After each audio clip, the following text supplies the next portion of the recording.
but our next guest is concerned that attempts to rewrite history and cancel out aspects of our culture and our values may be our downfall.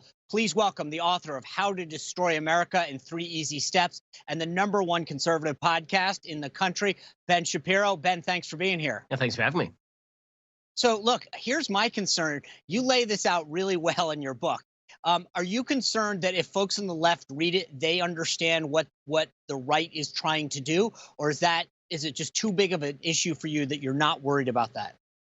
Well, I mean, I'm not really worried that the left is going to suddenly discover the roots of American philosophy. I think that they don't care about that. What they truly care about is pushing their view of America as innately flawed, as destructive, as rooted in racism, bigotry, and evil. And they're making the seductive case that they're going to replace all of the founding fathers' ideas with a very different set of ideas that are rooted instead in the idea of entitlement, in the idea of equality of outcome rather than equality before the law or equality of rights.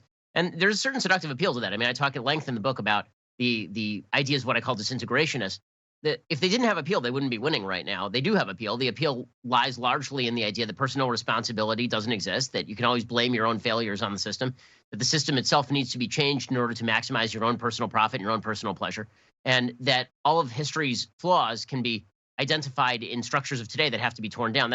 There's something seductive about that, obviously, otherwise it wouldn't be quite so popular.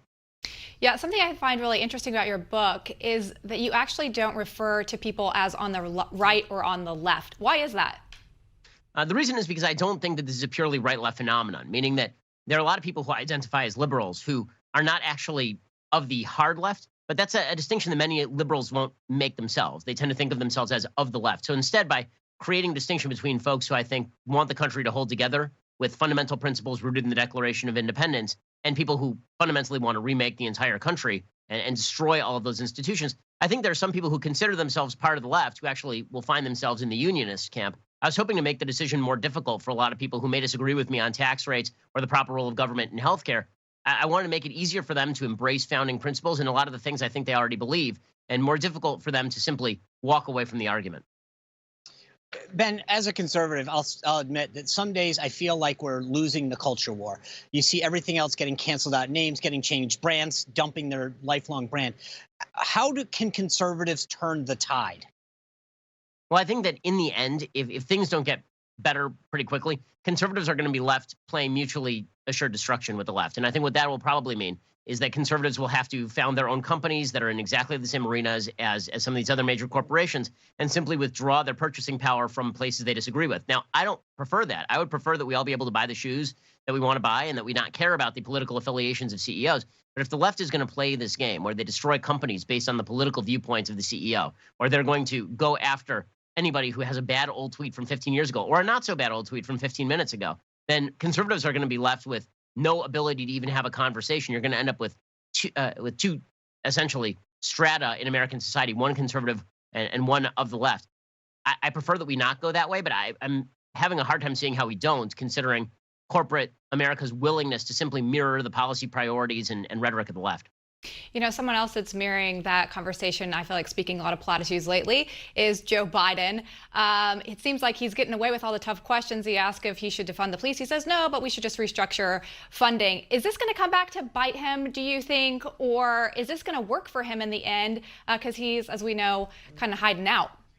Well, I mean, so far it's working. He's lucky in so far as he has two factors. One, COVID means that he doesn't actually have to demonstrate any sort of energetic level on the campaign trail because there is no campaign trail. So that actually benefits him quite a lot. Second is the fact that this has turned into a referendum on President Trump as opposed to a referendum on Biden. Biden is uniquely non-vulnerable to the question of a referendum on himself personally. He's not alive. It turns out that it's hard to beat a dead horse, as I've said before.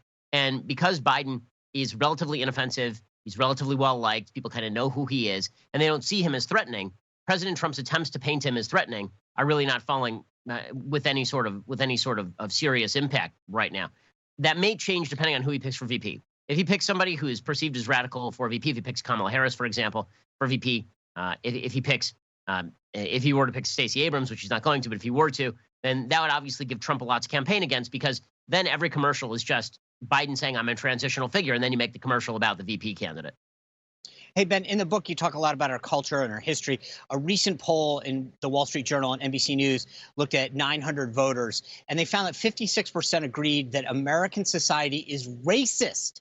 Of that, 82% of those who agreed were Democrats, 30% Republicans, and 45 independents. We're also seeing polls about people, our founding fathers being bad people. This gets to the heart of what your book is about. We are erasing our history. The rewriting of American history from a glorious story of founding principles not fully achieved or live up to in their time, and then gradually achieved over time through the heroism of figures black and white, and through the heroism of presidents and common people. That's the story of the United States, a story of the greatest, most prosperous, freest, and most tolerant nation in the history of the world. That story has been replaced with the 1619 Project, the Howard Zinnification of American history, where American history is instead viewed through the lens of various oppressions and exploitations. And that obviously has had a pretty major impact. I do think that Wall Street Journal poll showing 56% of Americans saying American society is racist, I think that people know what pollsters expect them to say. I really do. I think that the stat that shows that is the 45% of Americans saying American society is racist.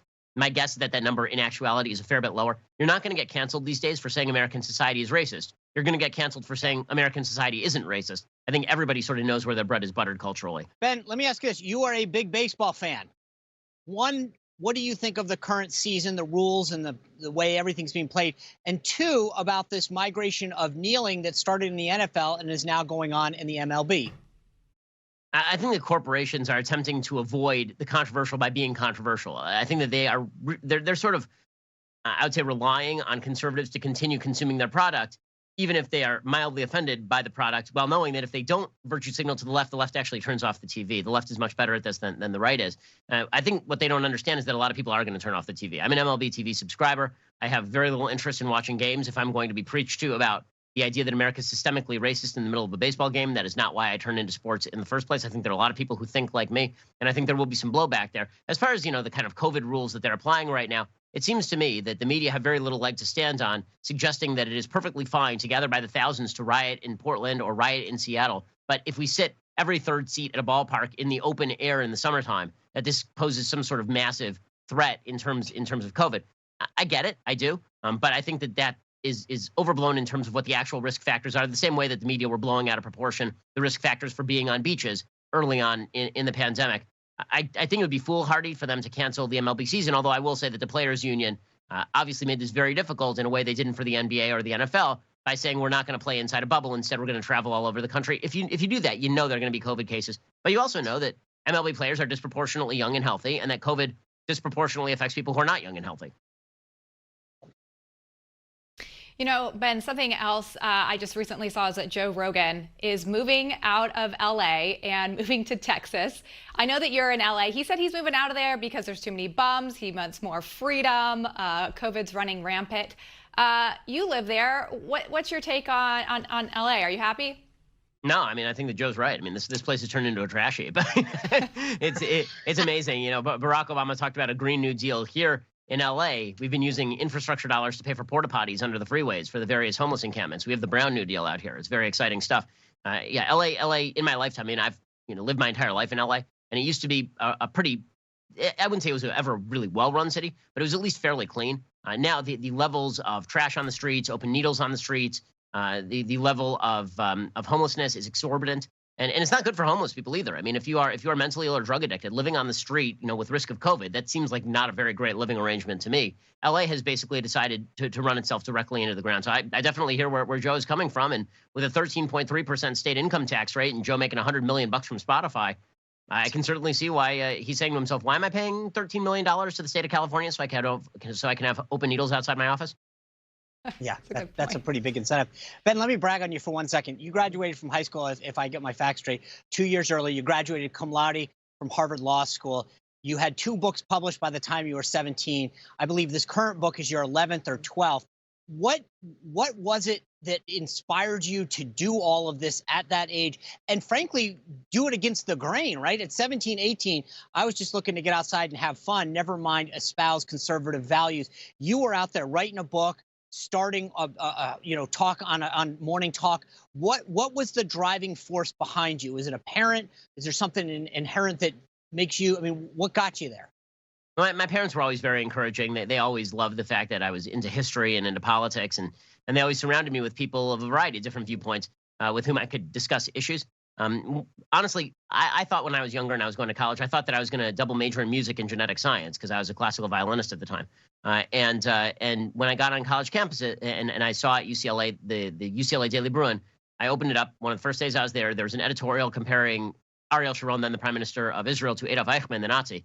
And I walked in, I said, I'd like to write a counter to that. And so it began. So it was mostly just being upset with falsehood being purveyed in major newspapers, because Daily Bruin had like 16,000 people reading it every day. And it sort of moved on from there. And just as far as getting things done, I mean, as you can tell, I have a pretty high RPM, and the motor keeps running, although my kids are doing their best to take the energy out of me, for sure. I have 3 under the age of 7, so.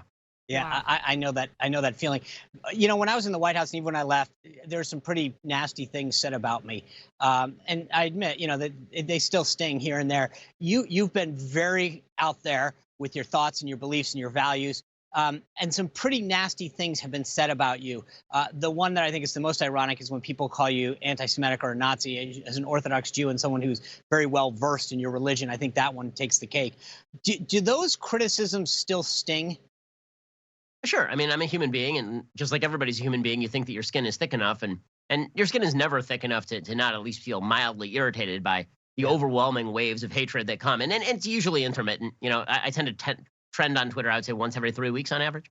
And when that happens, it's irritating. But the good news is that I've uninstalled Twitter from my phone, so I just don't have to pay attention to it. So that's kind of the only way to deal with it, is to build a bubble around yourself of people you trust, while still allowing the people you trust really have to be able to give you honest criticism. The key is to distinguish between people giving you honest criticism and people just looking to tear you down. Yeah, I can totally get that. Hey, Ben, thanks for being here. I appreciate you making so much time. Congratulations on your next book. I imagine within 6-7 months, we're going to see the next one. And congratulations on being a great dad. I appreciate it. Thanks so much.